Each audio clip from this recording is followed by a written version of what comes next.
Welcome to the Amen Podcast, where all men from all walks of life, backgrounds, and ages can obtain the tools on how to become alpha men from a Christ-centered perspective in today's society. Here's your host, Jimmy Greer. All right, guys. So this one's really dear to my heart. This is one of my favorite topics to talk about. We're talking about guns today. We're talking about gun safety. We're talking about CCW. We're talking about caring, protecting your family, and another kind of piggyback episode of what we were doing with Sheriff John Zanoni.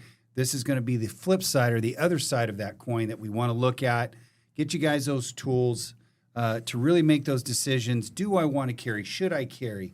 And how am I going to carry that? What kind of weapon should I choose?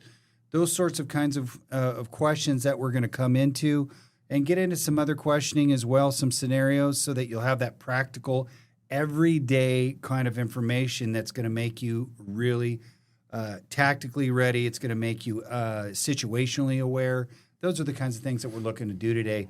And I just want to welcome my guest, Rick Field. How you doing, man? Doing great, man. Thanks for having me. I appreciate it. Man, I'm so glad that you're on this show, coming in and doing what we do, and we give guys tools. So if you could, just kind of let people know what your background is.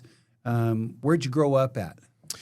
Grew up mostly in Coalinga, of all places, yeah.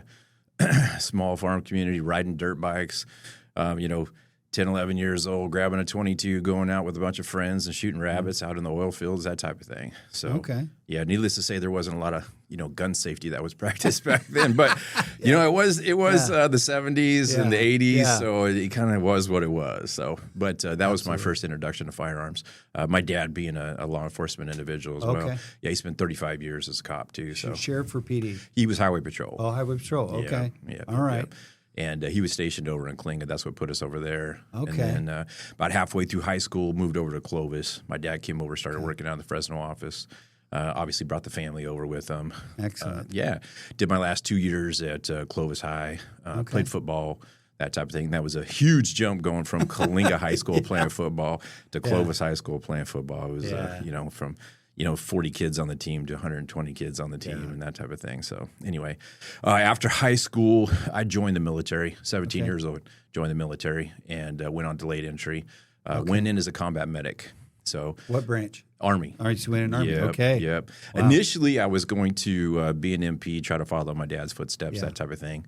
They had a 2-year delayed entry to be an MP just because the school wasn't available. Oh, okay. Yeah, so I kind of wanted to be done after, 3 years, 4 years max, so I didn't want to wait 2 years to go in. Yeah. So I went back down to MEPS and looked at other jobs that were, looked like they might be cool.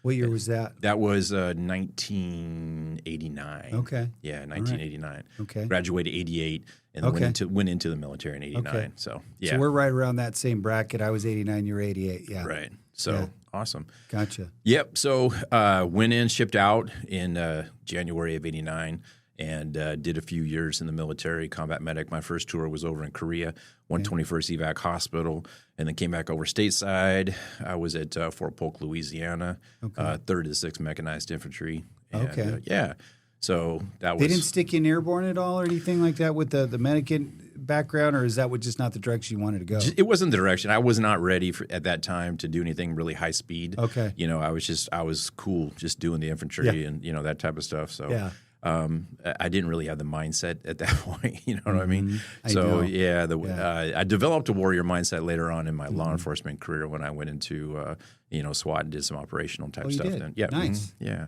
very nice. So, but anyway, so had a great time in the military. Glad it was over. And then when they shipped me home. I started the reserves, and while I was going through the reserves, they were like, "Hey, you want to go to nursing school?" And I thought, well, why not? I said, "You guys going to pay for it?" And they were like, "Sure, we'll pay for it. Nice. We'll pay for it, and we'll pay you to go." So I was like, "Great." So 2 years in nursing school, graduated as a licensed vocational nurse. Okay. I was working out at Fresno Community Hospital after I graduated. Okay. Yeah, I was working in the nursing float pool, and I was making not a lot of money as an LVN back in the early 90s. and I saw a flyer that said, "Come work for the Department of Corrections as a nurse / peace officer." Yeah. Right? Yeah, and it was like $4 an hour more, and that was huge back then, right? I was like, "That's some money." That was like a quarter of my pay. So I was like, "I'm down," right? So put my application in, wound up getting right into the Department of Corrections, but it was a dual position. It was a peace officer position and it was a nursing position. Okay. So you're still sworn and all that kind of stuff, but you handled more of the medicine side. Okay. But even as a they called it a medical technical assistant, even as an MTA though, I was being called upon for doing certain things like cell extractions and that kind of stuff. So which was kind of unusual because people in that classification didn't usually do those things. Oh, interesting. Yeah.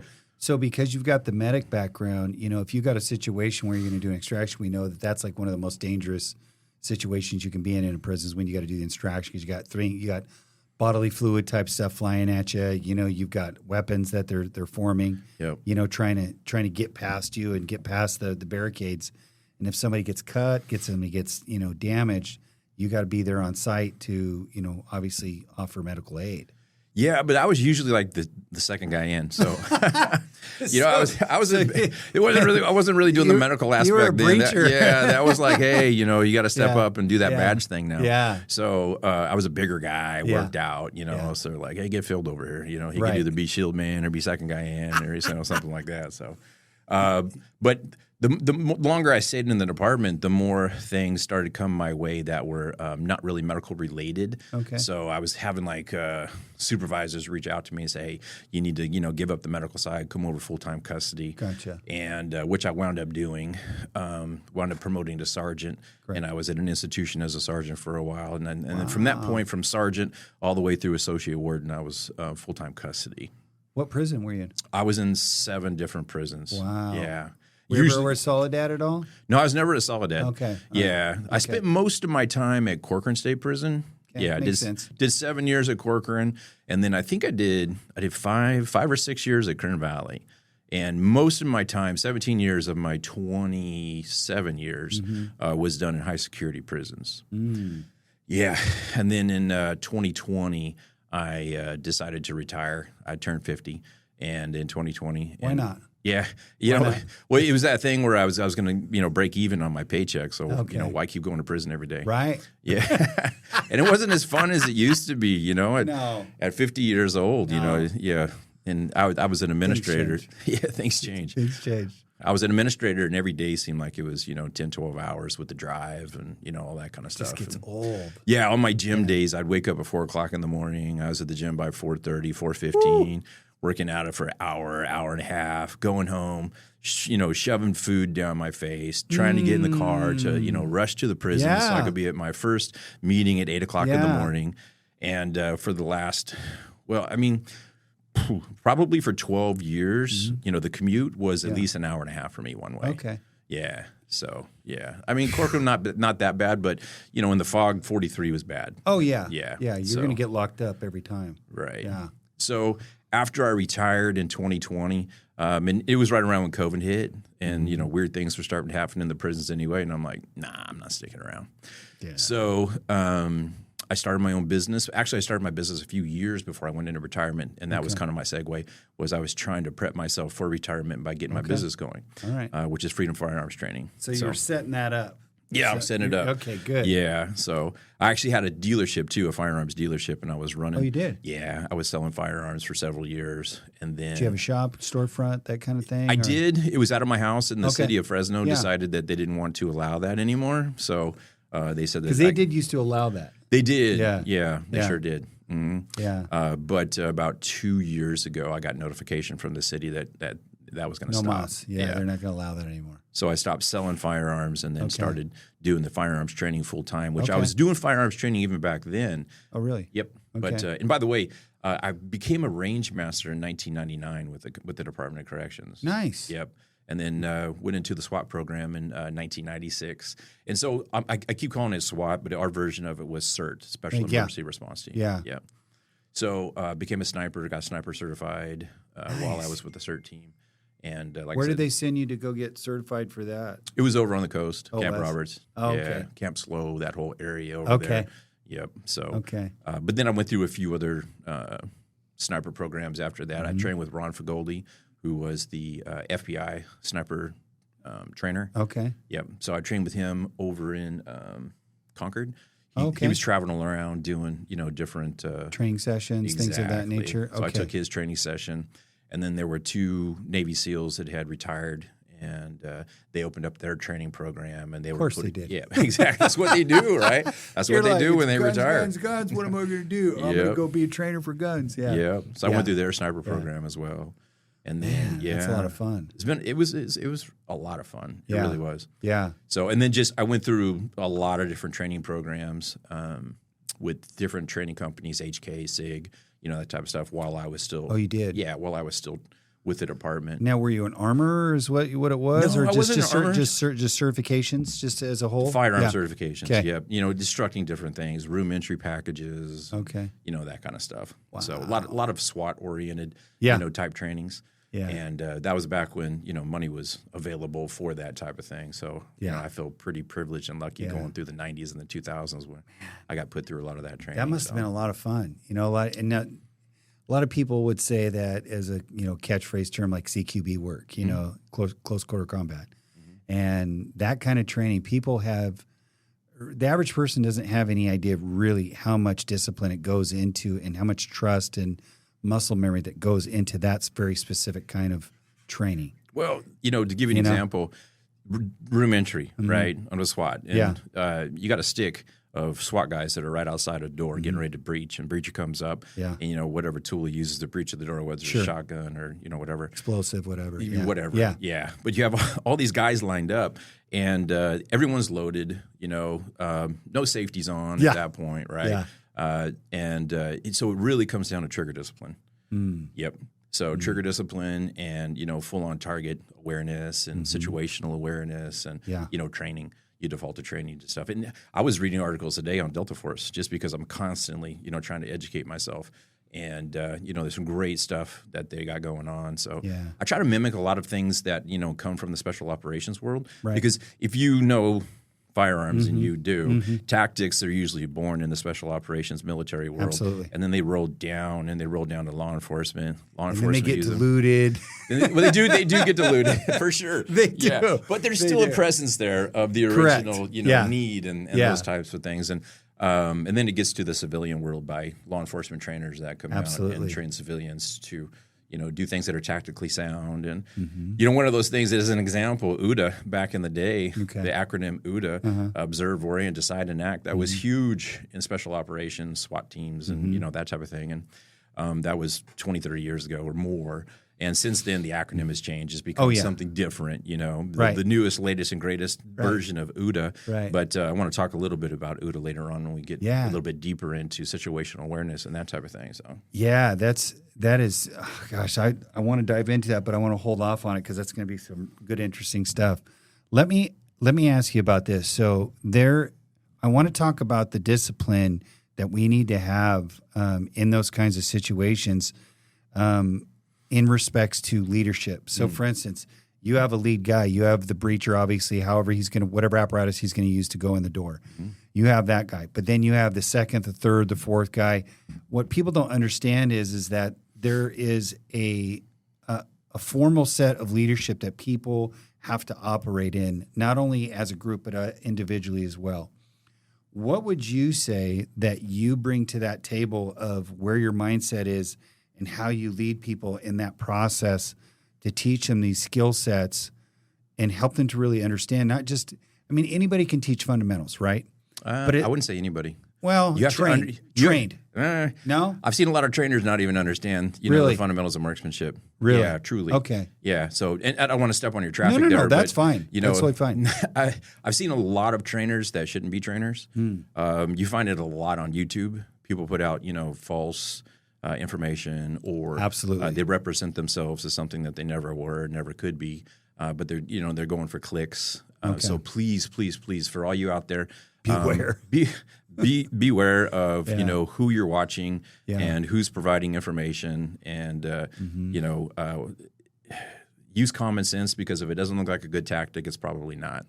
So find somebody, even if you don't come train with me, find somebody that knows what they're doing, has background on not only teaching the fundamentals, which is the building blocks for defensive shooting. Yeah. So every single class that I teach starts off with some type of a fundamentals drill initially. So we go through those steps, and then we get into, more of the defensive tactics. But, so when I train with people, there's a time to power down and let your mind, relax, and let your body relax. Sure. Because I tell everybody, if you are training properly, it's going to be mentally, emotionally, and physically taxing on your body. Okay, you cannot get out there for 2 hours straight unless you're that operator person. Those people can. That type 100%. of person can, because we're programmed to do that. Because we've done it. We've built up the abilities and the skill sets to be able to do that. Right. But at the end of the day, if you're starting to just learn and become a defensive or a tactical handgunner, you cannot perform at that level for hours at a time. So there has to be a training block, and there has to be the ability to power down. Yeah. Whether you power down when you're on the line at the workbench and you do a mental, emotional, physical reset, or you go to slide lock, we clear the weapon, we come off the line, you bench the weapon, you sit down and power down, have some water. Yeah. Step out of that warrior mindset. Yeah. Because when we step onto the line, when I tell you to go to the workbench position and we make ready, from the time we make ready, you're in a warrior mindset. Yeah. I tell people, you are not shooting paper targets. You are shooting somebody that's trying to shoot you. 100%. Because if you get programmed that you're shooting a paper target and that target is really no threat to you, and all you're doing is looking to punch holes through it and get a nice tight group, that's the wrong mindset to have. Yeah. So, that's where the leadership, that's where the training, that's where the skill sets and the abilities come in, to put your person that you're training into the right mental mindset and to help them develop the skill sets and abilities. Yeah. And I use the step process. So we start off with the fundamentals. In fact, I got a couple of guys that have been, training for a while. Yeah. I've never trained with them before, right? Okay. So I have to have an assessment period with them. So the first hour is going to be, okay, let's go through the steps of what do you know? What do you know? Yeah. We're going to start with the fundamentals. Have you been through a 5-step draw class? What does that look like? How do you present your firearm? Are you safe with your firearm?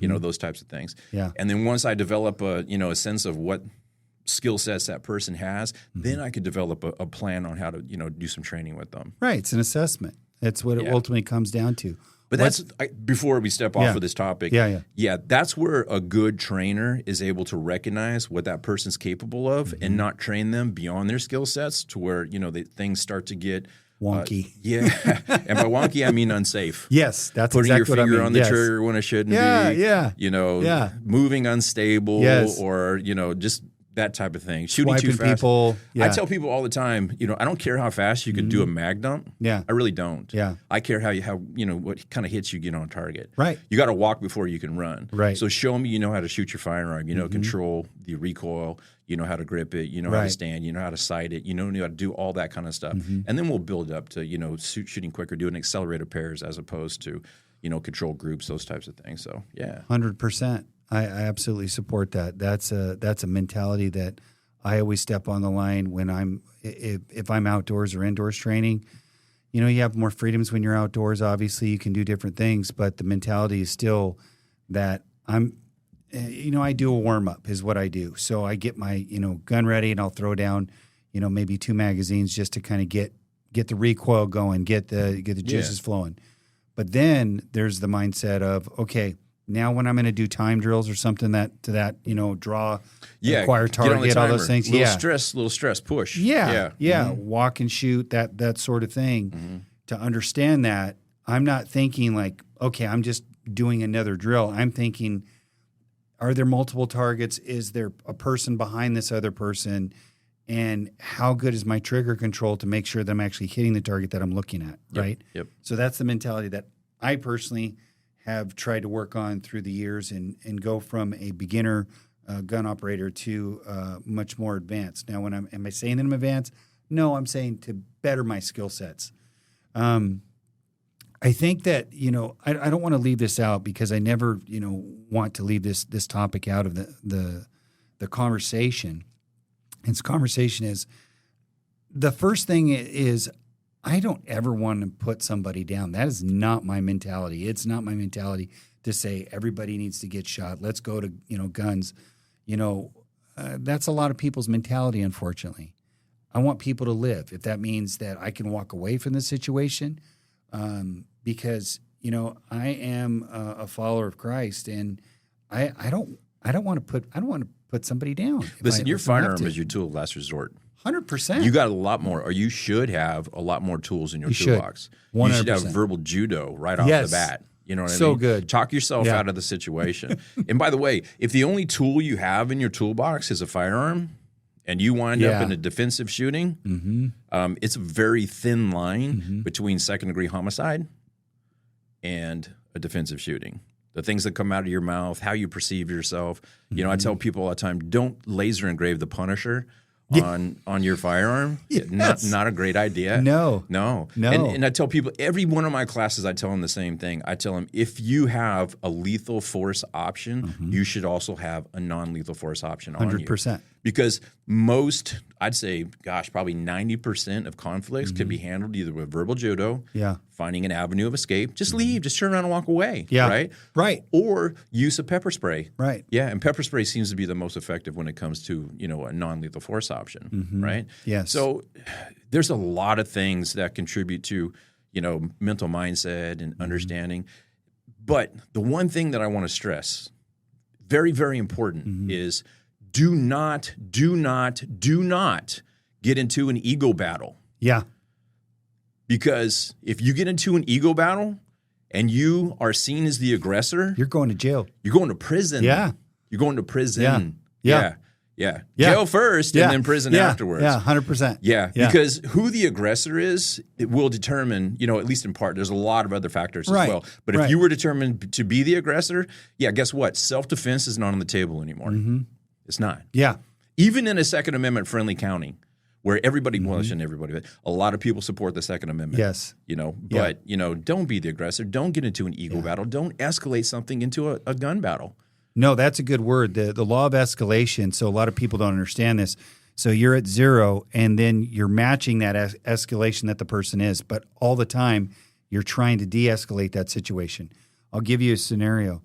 So there was a shooting that was down in L.A., and there was a guy that was a CCW holder, and I talked about to this situation with John. And so he is in the city, but he has county sheriffs responding and city as well. County's the one that issued his CCW. He had 3 aggressors while his family was coming in the entryway, and he actually had to defend it. They ended up suspending. I mean, technically, they took away his CCW because he's not allowed to have it. They just put it on indefinite suspension. I saw the video, by the way. Right. And I know exactly the shooting that you're talking about. Right. Yeah. And I always forget the guy's name. But so when you watch that video, you know that there is clear and present danger. The guy had every single right to respond the way that he did. But the weird thing that just blows my mind is, how does the city control a county-issued CCW from suspension? How does that work? Yeah, well, that's a tricky thing. It shouldn't work like that. It shouldn't. It shouldn't I work agree. like that. But at the end of the day, you're talking about an area that is not Second Amendment supportive. As a whole, the sheriff over there, maybe the law enforcement, maybe people within the law enforcement world over there, but in general, geographically speaking, and here's the crazy thing too, is as I'm teaching the class, I'm like, okay, everybody, here's what the penal code says, okay, and the penal code is one thing, and then there's the legal analysis of the penal code, and then you break it down into the reasonable person standard, and then you break it down into the definition of imminent danger, all that kind of stuff, right? But here's the thing: is the way that those things are interpreted. It should not be interpreted differently in Fresno than it is Los Angeles. I completely agree. Or different in Fresno than it is in, up in the Bay Area or someplace like that. Do you think, though, this is what I get into when it comes to the law, because there's letter of law and then there's spirit of the law. Sure. So really what the questions is when you have an attorney or a judge is, are you litigating that, or are you going to be judging from the spirit of the law or the letter of law? How's that going to work out and play out for that day? Well, you just brought up the criminal justice system. Okay. So I could sit here for about 10 hours and talk about the criminal justice system. But One thing that I want to tell people is there's a program out there on A&E, and I got to give it props. Okay, it's called It's called Accused, Guilty, or Innocent. It's on A&E, right? Gotcha. So what they do is they take a lot of self-defense cases. It's not all self-defense cases, but about 90% of the ones that I've saw, and I've watched 6 seasons so far, are self-defense cases. Okay, and they take you from the beginning, and sometimes it's the situation was caught on video camera, whether it be closed circuit or somebody's cell phone or something like that, and they take you through the incident that got the person charged in the first place, right? And they work you all the way through the trial. They give you it is play by play. Oh, it is amazing. Really? I mean, almost play by play. If it were play by play, it'd be forever. It'd be a 1 month program or whatever for one episode. But they really do a good job of explaining what's happening. Okay. So from what I've been able to gather, from this, relative to the criminal justice system and somebody being charged with the defensive, shooting or second-degree homicide, is that the jury gets it right about 75% of the time. Okay. So that quarter, that's the variable that you got to play with. So first of all, you got to first of all not get charged, right? Okay, let's just go there, right? How about not getting charged, right? Yeah. But then the other side of it is you can have a good defensive shooting and still go to prison. You can, and from what I've seen is it's a lot of who you hire as an attorney. Yes. And who the prosecutor is. I've seen cases put forward where the prosecutor just wipes the floor with the defense attorney, right? Yeah. And I'm sitting here going, wait a second, I see what's happening here. The evidence, the facts, and everything, it's being presented in a way that kind of, feeds into the jury more, where the jury, has more of a propensity to believe the prosecutor than the defense attorney. And that comes down to selection, some of it does, but some of it just comes down to presentation of the case, and did the prosecutor present a better case or did the defense attorney present a better case, regardless of the evidence? Even though you have the evidence and you have the facts of the situation that both parties are looking at, what you're saying is this one attorney, just in the way that they present the same facts that the other side has, can basically depict or the outcome of if you're going to prison or not. Absolutely. And here's the thing is, I've seen defense attorneys not call subject matter expert witnesses, right? Call almost no witnesses at all. Why? Why wouldn't you do that? Because there's usually going to be a witness in a shooting. Yeah. Not every time, but most of the time. How about a ballistics expert? How about somebody that understands defensive shootings and all that kind of stuff? How about doing the best you can for your client? Why don't we just say that? Right. But and there's this episode after episode where you sit there and go, wait a second, defense attorney, why aren't you doing this? And there were some really good defense attorneys that I went, man, that guy rocked that case. It was a home run. And it was beautifully presented the way that it was, and it was very factual. Okay? But it's scary. And this is why I tell people in my classes all the time, you need to be watching these A&E programs. When you go through a CCW class, that's the beginning of your training. That's the basics. It's the basics. Yeah. It gets you certified. You have to be constantly looking for more information. You do. And developing emotional fitness. Because if you're not emotionally fit, that's a problem in itself, right? You have to develop the knowledge. I want to circle back to UDA for a second. Okay, gotcha. UDA, observe, orient, decide, and act. Okay. In general, who gets to make the determination when the gunfight starts? In general, tell me, who is it? Is it the bad guy or the good guy? Depends. Well, generally, yes, 90% of the time. Yeah, it's going to be the bad guy. It's going to be the bad guy, right? Yeah. So if the bad guy gets to make the determination of when the gunfight starts, right? The good guy is starting from a time deficit. Yes? Correct. Okay. Correct. Do we want to, as the good guy, as the defender, do we want to shorten that time deficit? Absolutely. Or do we want to lengthen that time? We want to shorten the time deficit, right? 100%. Okay. Yes. That's how we make up the time deficit is through emotional fitness, through knowledge of the laws, through abilities and skill sets with your firearms, being aware and living in your world. These are all things, and this is just a couple, right? I have a laundry list of things that people need to take in consideration, right? To shorten all in seconds of having to unholster your weapon. All in seconds. Everything. But think about UDA. Observe. You're watching what's happening in front of you. You're orientating to it. You're deciding what you're going to do about it, and then you do it. You get to the act part, right? If there's a mental breakdown, an emotional breakdown, a knowledge breakdown anywhere in that cycle, it is going to lengthen your time in that. Your time deficit. It's going to lengthen your time deficit. Yes. Right?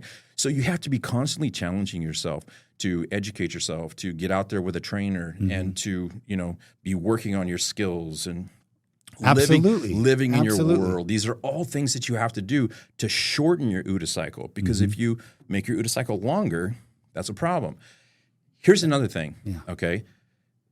How many people that have CCWs are 100% sure that if a gun comes out, the bad guy pulls a gun out, that they're going to be able to pull their gun out and respond? Oh, gosh. That's a great question. I don't know. I don't know the answer to that. Yeah. Go for it. It depends. It depends on the person's background, right? Yeah. But these are things that I ask people, like, when they're going through my class, what's your background? Do you have any LE background? Probably not, because you're coming through a CCW class, right? Do you have any military background? Are you a hunter? What type of weapons experience do you have? Have you ever taken a life before? Not necessarily a human life, but a life in general, an animal or something like that. Yeah. Can you kill? Yes. That's the question. Yeah. Can you kill? And if the answer is, I don't know, you don't need to have a weapon. Well, in my opinion, or you need to start building your emotional fitness. True. Right? And you can't do that by going out and sticking, your gun in people's faces.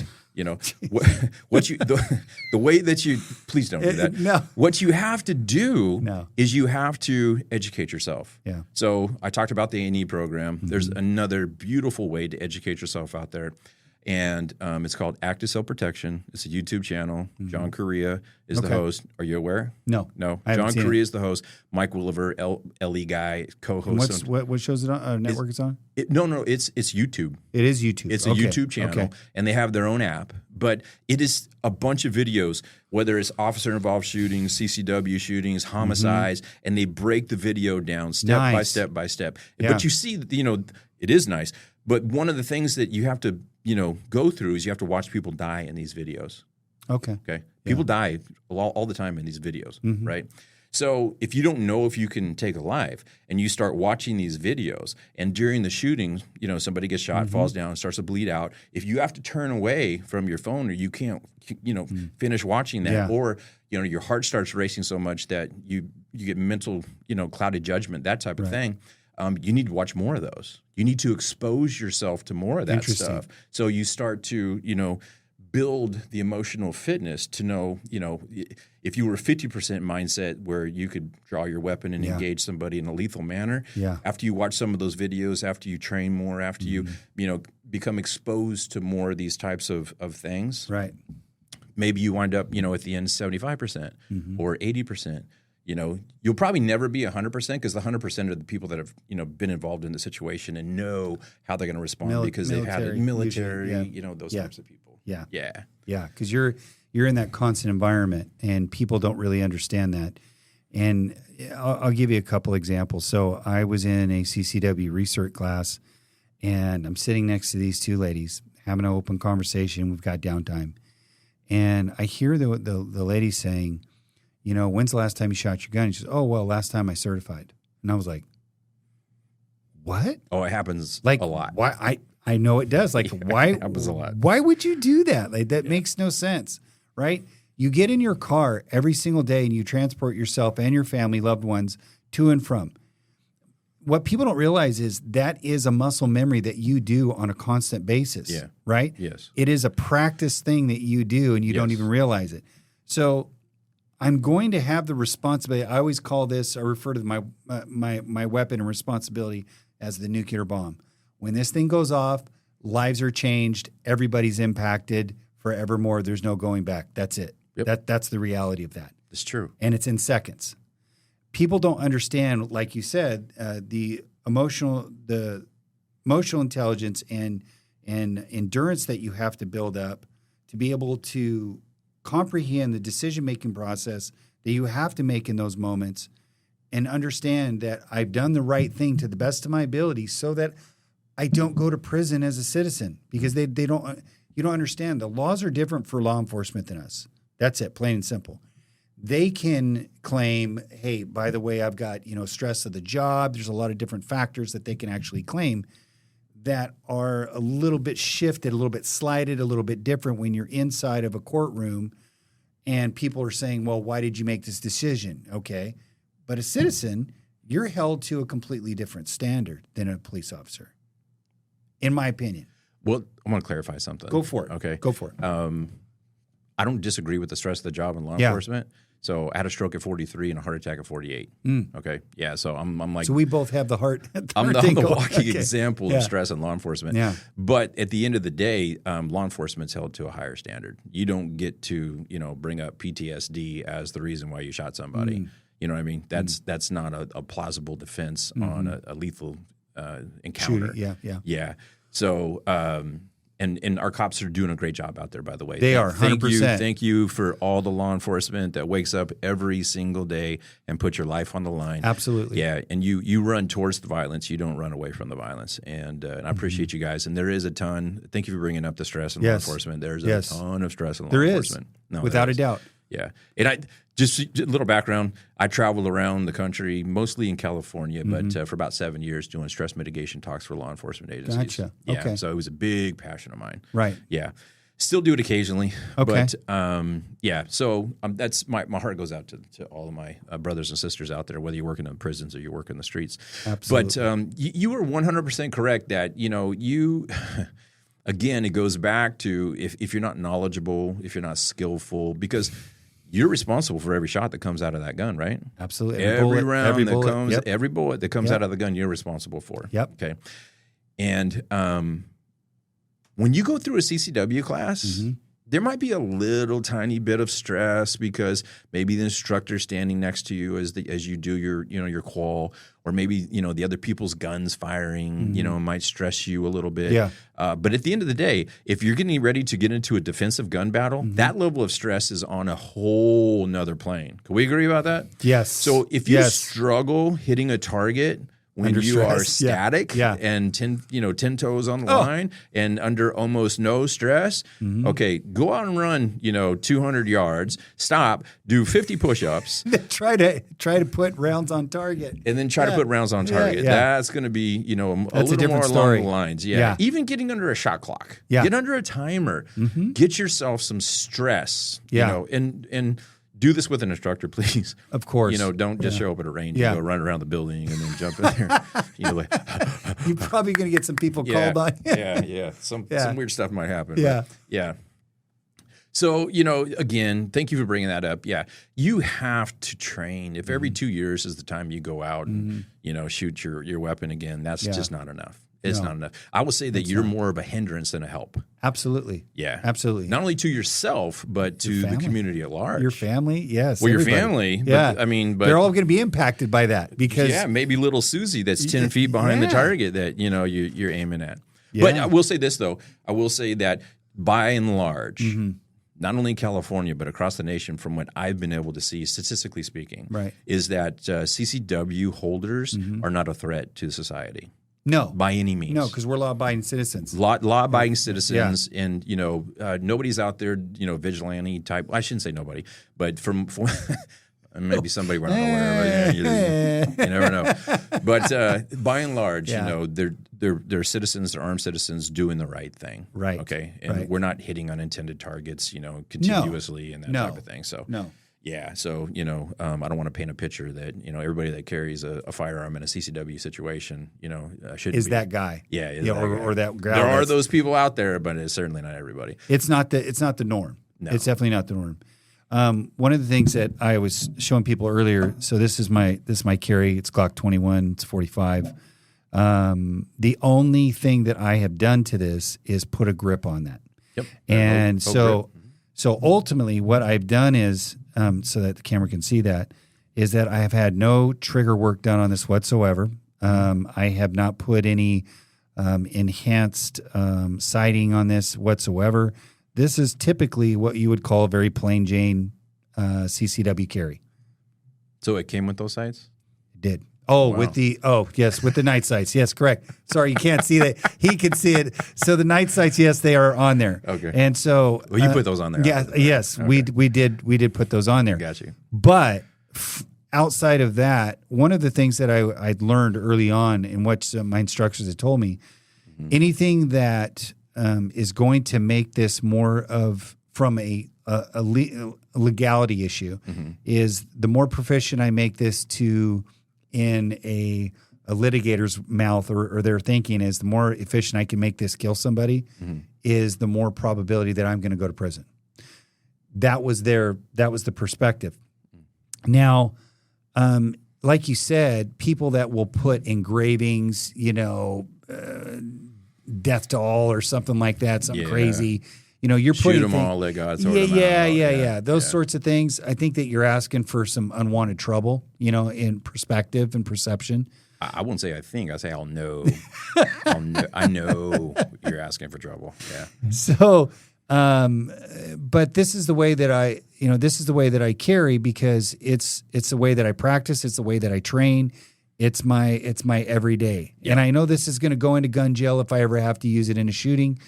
I'm going to be okay with it going away. But people will go out and they'll go get these 1911s and get them all tricked out and have this really nice weapon. But the likelihood of you getting that back is very low because it's going to go into evidence. It's going to be in there for a long time. Yeah. But typically, from what my understanding is, you can correct me if I'm wrong, is that they don't want to give that weapon back. It's a huge process to get your weapon back. Not really. No? So, no, not really. No? And once it goes into law enforcement jail, if you've been charged, yeah. If you're going through the criminal justice system, yeah, you'll probably never get it back. But if you're going through a court case, if you're going through a court case, yeah. That's what I mean.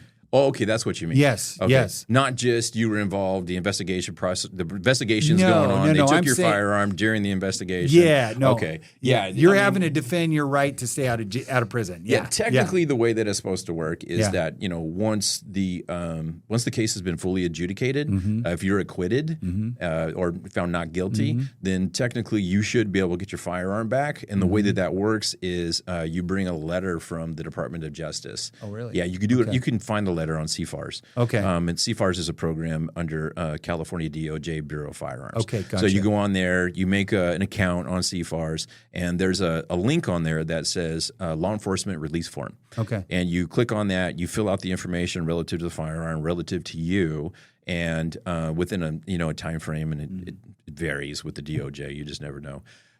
Just count on it being slow. It'll be slow. Yeah, you'll get a letter back, and you take that letter. The letter says that you are the rightful owner of that firearm, and that there is no reason why you can't, be in possession of that firearm Correct. again.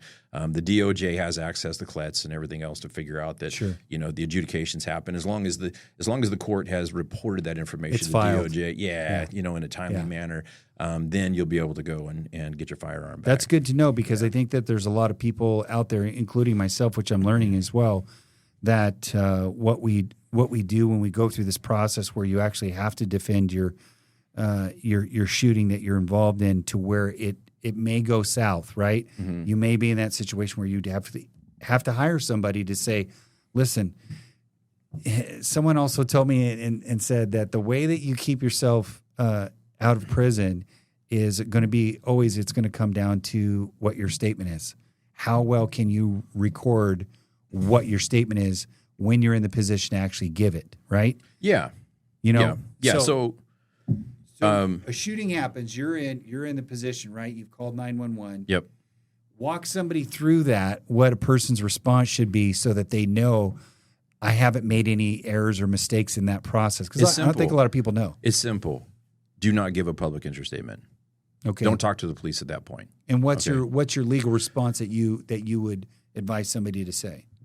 Well, let's dial back for a second, go because for the it. reason why you don't want to give a response to the police, it's not because you have something to hide, Right. and it's not because you don't want to give a full statement. But the fact of the matter is, you've probably just been through the most stressful situation in your life that you've ever gone through, and you probably ever will go through. And we know that when you're involved in a defensive shooting, especially when you take a life, you get tunnel vision, you get clouded thinking, you've had an adrenaline dump, you got cortisol rushing through your system. Absolutely. You are out of your mind. Not in the moment where you use the force, you know, but as a result of everything you just went through, you're not in the right mental state to be giving some type of a statement to the police. You're coming down off of all that just happened. You're not even coming down yet. No, it hasn't even peaked yet. You're still releasing all these hormones throughout your system that, will take hours to come off of. Okay. So the fact of the matter is, officer comes and says, hey, what happened? Officer, I want to be able to tell you everything that happened, but I'm not in the right mental, emotional, or stress position right now to give you a statement. I like to speak with the attorney before I will give you a statement, but I'm fully willing to cooperate, and I will cooperate after I have spoken to my attorney. Okay, and so let's back up just real quick. Yeah. So I make my call. I want to walk people through that. So I make my call to 911. Yes. Okay. Yeah, I've made the call. Right. What do I do as a CCW holder with my weapon? Everything. How do I present that whole package point of when the officer is going to show up? Well, let's go back to the 911 call. Okay, because you want to establish during the 911 call that your use of force was necessary to defend yourself against an immediate danger, an imminent threat of death or great bodily injury. Imminent threat. Yes. Just quote the penal code. Yes. Because that's what matters. Not the circumstances of the facts of, of the case at that point. Just the fact that you were forced to defend yourself against a threat, a deadly threat that was imminent. Okay, I didn't want to do this. This person was the one that made me do it, right? Yeah. Okay, all right. Now, the very next thing that you want to do, if not the first thing you want to do, is request medical assistance for that individual you just shot. Right. Okay, because if you don't, it looks like you don't care about the, So please request medical aid for yourself or anybody else that needs medical aid. Okay, and then give them a description of yourself because you may not be the only one that's calling 911. Right. And people's perspectives of what happened in that shooting could be completely opposite of what you just went through. Absolutely. You could be seen as the aggressor. Okay. So, I'm wearing blah, blah, blah, blah, blah. The individual who threatened my life is wearing blah, blah, blah, blah, blah. Okay. They're currently on the ground, they're not responsive or, they've been shot, but they are responsive or whatever that looks like. Right. Okay. And then what do you do with your firearm? Well, if the individual is non-responsive, put your firearm away. Okay. Okay. Do not have your firearm in your hands when the police arrive. Some people and some instructors, and I want to get your take on this because each instructor varies on how they do this. Some people will say, drop your mag out and put the slide in the back position with no, obviously, ammunition and lay it on the deck. That's what some people have instructed. All right. Well, here's the problem that I have with that. Okay. I have seen people get shot, go to the ground, be unresponsive, bleeding out, and then all of a sudden reanimate and then get back into the fight. Oh, goodness. And if you just unloaded your firearm and put it on the deck, guess what? Yeah, you're in a fight now. You got a whole new shooting drill to go through. That's regain, possession of your firearm, reload it, and then get back into the fight. And it may be too late by the time that person, because the fibs factor matters too, right? Okay. Fibs factor. The F stands for something I won't. We'll just say fudge. I've been shot. Okay, fudge. I've been shot for the bad guy. Yeah. Okay. There's a process that somebody's mind goes through after they've been shot. Right. Yeah. Am I dying? Can I get back in the fight? Do I want to get back in the fight? What happens if I get back in the fight? These are things that the bad guy has to think about. Right. So initially, bad guy's out of the fight. Okay. Maybe unresponsive. May just decided to check out. And by the way, you have to let them check out if they want to check out. Absolutely. Yeah, because any subsequent force than what was necessary to overcome the resistance or to affect, the results of eliminating the threat is on you. Yeah. First use of force, long as it's within the law, great. Right. Second use of force, unless the person reanimates, it becomes a threat again. Yeah. Right? Right. So those are the reasons why I tell people put the firearm back in your holster, right? Okay. Yeah. Here's what the police like to see: empty hands and cooperation when they arrive. Yes. Okay. Yes. Empty hands. No threats. No threats. Yeah. Because they're still not sure what's happening. Or who's the aggressor and who's not. No. Yeah. You don't know what information they got from the 911 Right. or the dispatcher. Yeah. 911 to the dispatcher to, you see what I'm saying? So that's really important for the CCW holder and how you present yourself on the phone. Yeah. Yeah, you're in a stressful situation, but what kind of directions are you giving the police officer that are going to be on scene in moments, right?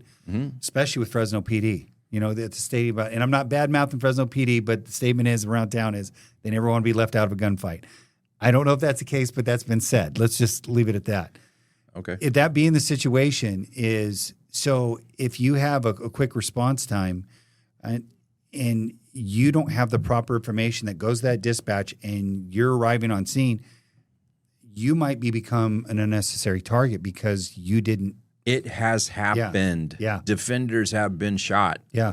Because they presented themselves in a threatening way. Not that they were a threat, not that they meant to be a threat, but we talked about clouded judgment, right? Right. We talked about adrenaline and cortisol and everything, charging through your system. Yeah. Yeah. Yeah. And then all of a sudden the police arrive and you're not in a good mental mind frame. And I had a news feed just not too long ago because that's my logarithm is, gun stuff and CCW stuff and all that kind of So stuff. it all comes and hits. Yeah, it all hits, yeah. And I read a news story where a defender was involved in a good, defensive gun battle. Yeah. And when police arrived, he turned to talk to the police. Gun was still in his hand. He pointed the gun at the police, and they used lethal force against him, and he didn't make it. Man. So this kind of stuff happens. Yeah. So here's the thing: is you got to have a plan.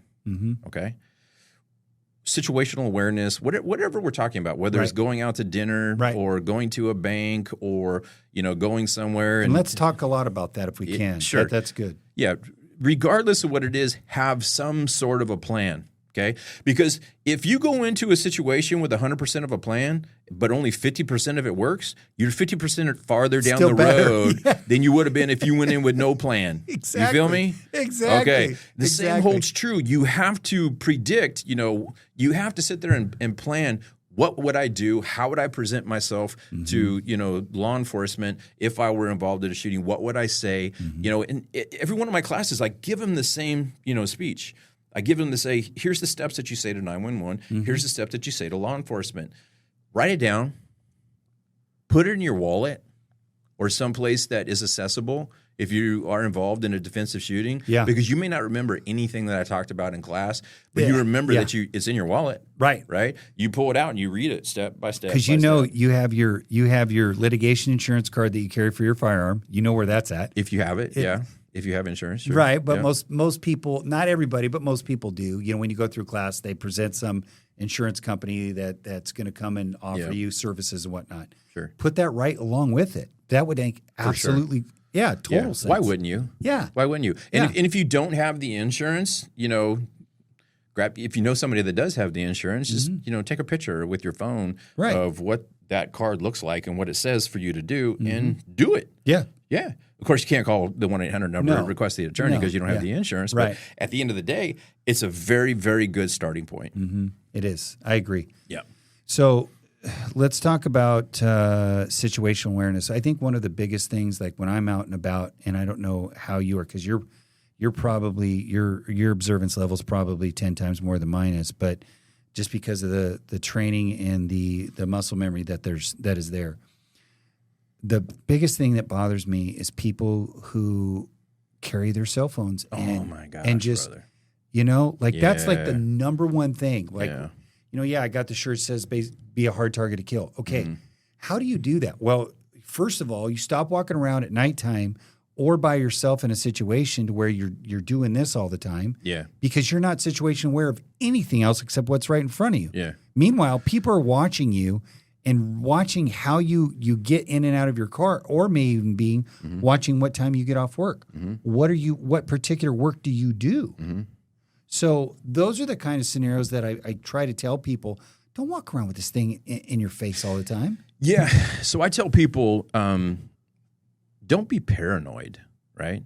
Don't be paranoid. Don't walk around thinking everybody wants to kill you. No, okay? But be prepared. Right. There's a huge difference between paranoid and prepared. So by prepared, look around. Look at your environment. If your face is in your phone 24/7, you're a victim waiting to happen. Okay. There's times and places to be on your phone. Right. Right? Right. How about lock the door in your car because in your vehicles that's transitional space, right? Yeah. Stay in your vehicle, roll the door, roll the windows up, lock it, get on your phone in that moment because you have a security barrier between you and attacker, which is a car door, right? For whatever it's worth. If they start breaking the window, then you got other issues you got to worry about, right?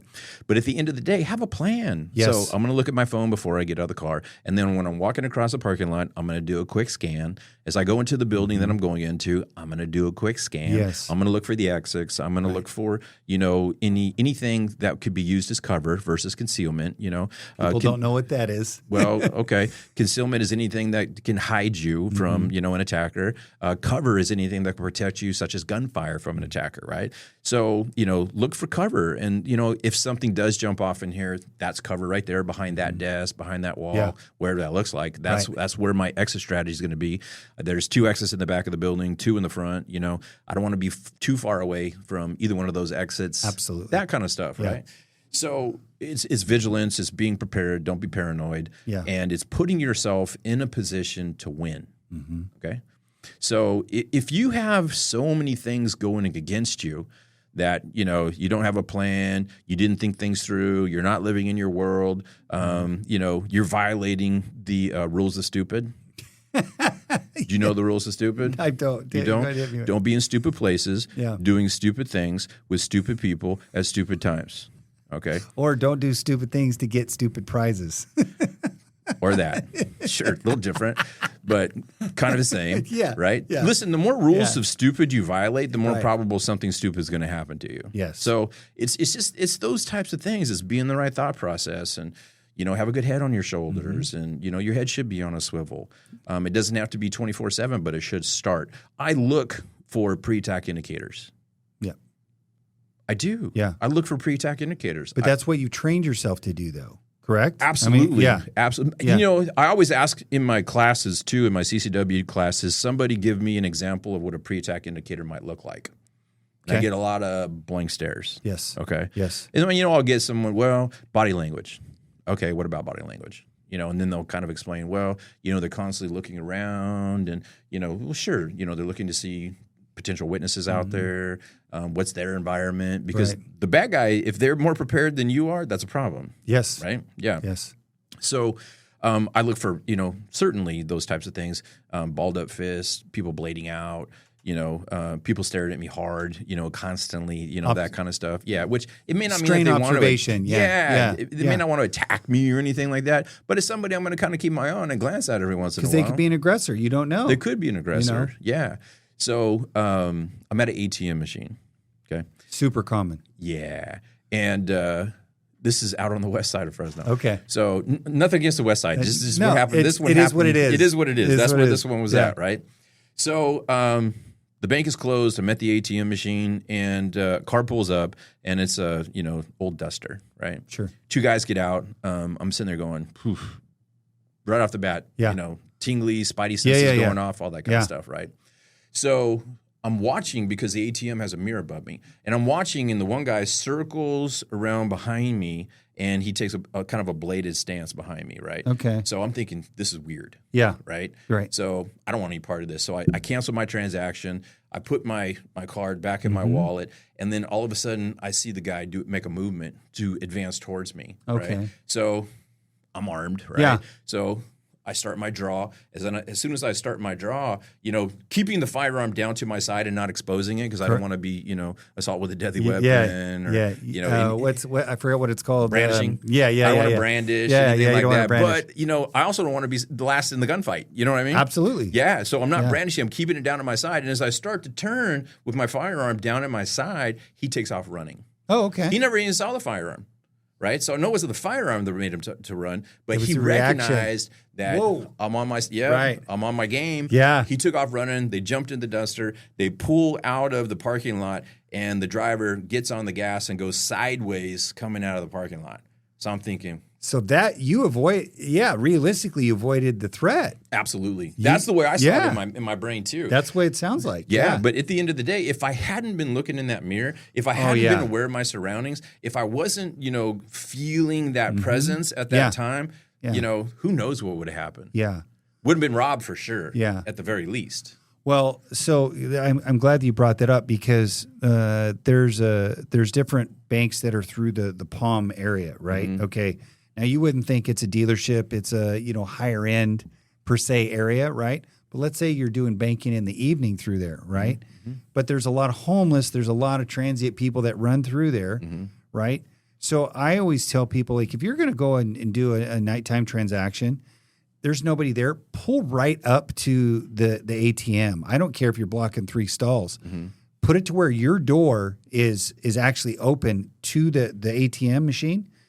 Take a look around before you get out and then go to do your transaction. Yeah. And at the same time, always keep checking over your 6 and to make sure that you're in a good spot. Yep.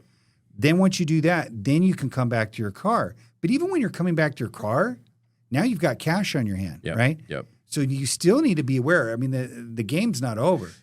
Well, it goes beyond that because you get in your car and you drive away, and they're in their car and they're following you. Correct. I've seen videos of people come out with money bags. Decent sized bags. Yeah. And they got money in there. Right. Right. Because it looks like it's full. It's not empty. So they did a withdrawal. And people are staking out, bad guys are staking out that bank and then sees an individual leaving with a money bag and then follows them to their house and attacks them. Yes. Or their place of business Right. or that type of Wherever thing. they're heading. Wherever they're headed. Yeah. So I saw a video not too long ago, and it was a woman who wasn't sure if somebody was following her as an attacker or just happened to be going in the same direction. But something looked amiss to her. Something didn't look right. Okay. So she kept making, right-hand turn, left-hand turn, and this car was right-hand turn, left-hand turn. And it became pretty obvious that, this person was following her, right? So what does she do? She drives to a police station. She pulls right into the parking lot of a police station. Smart. Great idea. Yeah. And then you see the car break off, and then the car's gone now. They're like, I'm good. Yeah. Yeah. They don't want any part of that. Cease and desist. But so it's kind of like, even if you in those seconds, in those minutes where, maybe your plan initially wasn't that great, maybe your plan to go to an ATM in not a great, part of town or at nighttime, not the best of plans for anybody, by the way. Unless you absolutely have to, right? Go earlier in the day, when, or drive to a different part of town. Take the extra step. It may be less convenient, but there's less of an option, less of a possibility of being attacked. It's think about those things in those moments, or come up with a game plan. Having a plan. I would like to think that the lady that pulled into the police department was like, man, what would I do if what would I do if you have those people that are constantly in that frame of mind? What would I do if, right? And I don't think they're paranoid. I like their preparedness. I do that. Yeah. I think about that kind of stuff. Like, I'm aware when, how many exits I got in a restaurant, my back against, the seat versus, towards the door. I mean, that's just me, that's the way I think about those situations.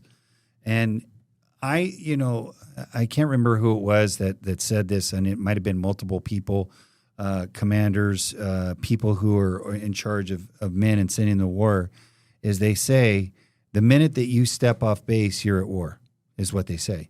So my mentality is the minute that you step out of your door, your vigilance has to be on point. You have to be thinking, not paranoid like you say, but I have a responsibility to have my skill sets on point.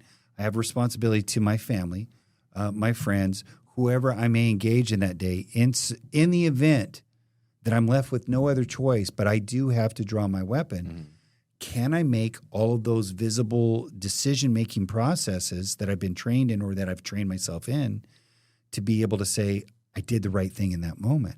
Right. I think that we got to have that mentality. For sure.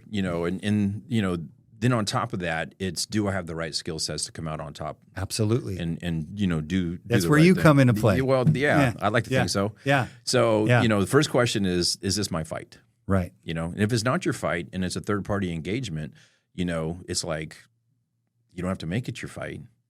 Even cops, what they say that's the highest probability of a cop injury is when you get in, domestic violence, right? Third party or somebody that you're trying to protect, turns on you because of how they feel about the person that you showed up to arrest. You know what I mean? That's my boo or whatever. Yeah, and it could go bad, real bad. And that is one of the most dangerous causes, domestic. It is. And you saw that I think there were 3 officers shot and killed recently. Just hate talking about it, but it was in response to responding to a domestic, right? And 3 officers were killed, 2 or 3 officers. So horrible. Yeah. When you get into those situations, that's my biggest concern is, Jocko Willink. Willink. He says, if my option is the first thing that I'm going to do is I'm going to try to get out of it. If I have an option to run away, I'm going to run away. Yeah. The guy's a highly trained individual. He's trained in jiu-jitsu. He's trained in military tactics, SEAL team, all that stuff. Mm-hmm. But it's odd to me to hear that because we think, with the persona, right? Run towards bullets. We're going to defend. We're, hardcore, all that stuff. But he's like, listen, I have a lot to lose. Mm-hmm. If I engage in this situation, I could lose my home. I could lose my businesses. I could lose my ability to be free. Right. So how do we avoid that? He says, first, if you can run away, run away. Yeah. Who cares? Yeah. Right. Yeah. And I'm of that same mentality. If you can step away from it without ever having to unholster or let a round out, great. That's a win. Yeah. And, there's a lot of CCW carriers that don't know that there is no stand your ground law in California. Mm-hmm. Okay. But on the other side, California is not, at least at this point, is not a duty to retreat state, right? So where does that put you? Mm-hmm. If there's no stand your ground law and there's no duty to retreat, where does that put you? In a whole lot of gray area. It does. It does. And the fact of the matter is even though you have no duty to retreat, if you had an opportunity to escape and retreat and get out and you chose not to take it, that's going to end badly. And then the end result was you got yourself into a defensive handgunning battle and you killed somebody. And during the investigative process, they were like, well, you had an avenue of escape. Why didn't you take it? And you were like, well, California doesn't require me to. Good luck with that. Yeah. Have Good fun. luck with that. Yeah. You better have a good attorney. You better have a real good attorney. Yeah. So, Yeah. And again, geographics, where it happens in the state matters. Absolutely does. So. Absolutely does. Well, let's do this, Rick. Let's take a quick break, and then we're going to come back, and we're going to get on some other topics. Sounds great. Are you ready to become the strongest version of yourself, Alpha Men? Meet Paul Watson, a military veteran. Paul knows the importance of physical fitness, mental and physical toughness, and the role it plays in one's overall health and well-being. That's why I'm proud to recommend Warrior Fitness, a fitness program designed to help you become the strongest version of yourself. Whether you're looking for elite military selection training, including endurance and strength training, group classes, individualized training, and personalized diet plan development, we're here to help you achieve your fitness goals. Our experienced trainers understand the value of hard work and perseverance, and they will work with you to push your limits and achieve new heights. Join our community of warriors and take on a new challenge that will help you to build strength, increase your endurance, and improve your overall health.